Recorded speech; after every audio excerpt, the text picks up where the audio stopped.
The strategic plan of the United States against Russia was elaborated 3 years ago by the RAND Corporation.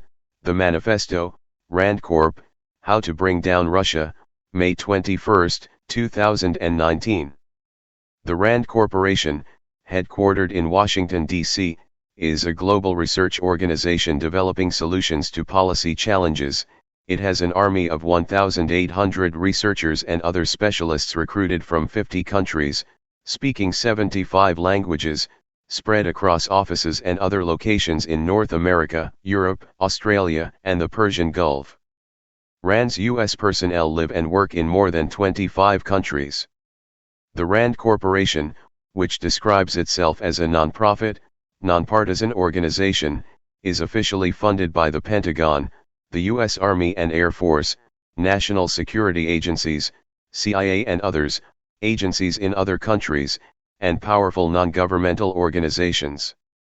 The RAND Corp prides itself on having helped devise the strategy that enabled the United States to emerge victorious from the Cold War, forcing the Soviet Union to consume its resources in a grueling military confrontation.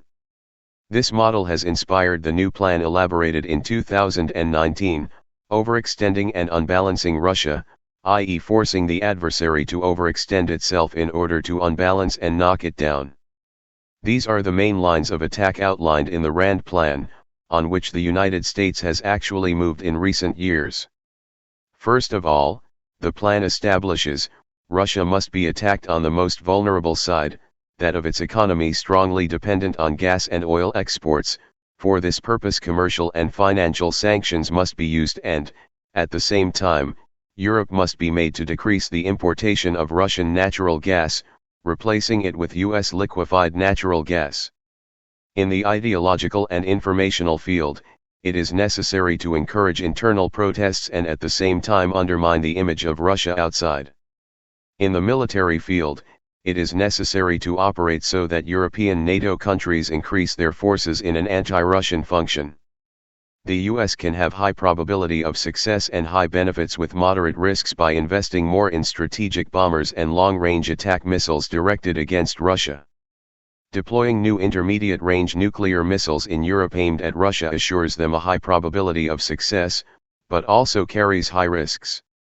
By calibrating each option to obtain the desired effect, RAND concludes, Russia will end up paying the highest price in the confrontation with the US, but the latter and their allies will have to invest large resources to divert them from other purposes. As part of that strategy, the RAND Corporation's 2019 plan predicted, providing lethal aid to Ukraine would exploit Russia's greatest point of external vulnerability, but any increase in U.S. provided weapons and military advice to Ukraine would have to be carefully calibrated to increase costs to Russia without provoking a much larger conflict in which Russia, because of proximity, would have significant advantages. It is precisely here, at what the RAND Corporation called Russia's greatest external vulnerability point, exploitable by arming Ukraine in a manner calibrated to increase costs to Russia without provoking a much larger conflict, that the rupture occurred. Caught in the political, economic, and military stranglehold that the US and NATO increasingly tightened, ignoring Moscow's repeated warnings and proposals for negotiation, Russia reacted with the military operation that destroyed more than 2,000 military facilities in Ukraine that were actually built and controlled not by Kiev's rulers but by US NATO commands. The article that 3 years ago reported the RAND Corporation's plan ended with these words, "The options in the plan are really only variants of the same war strategy, the price of which in terms of sacrifices and risks is paid by all of us. We European people are paying it now, and we will pay it more and more dearly, if we continue to be expendable pawns in the US NATO strategy."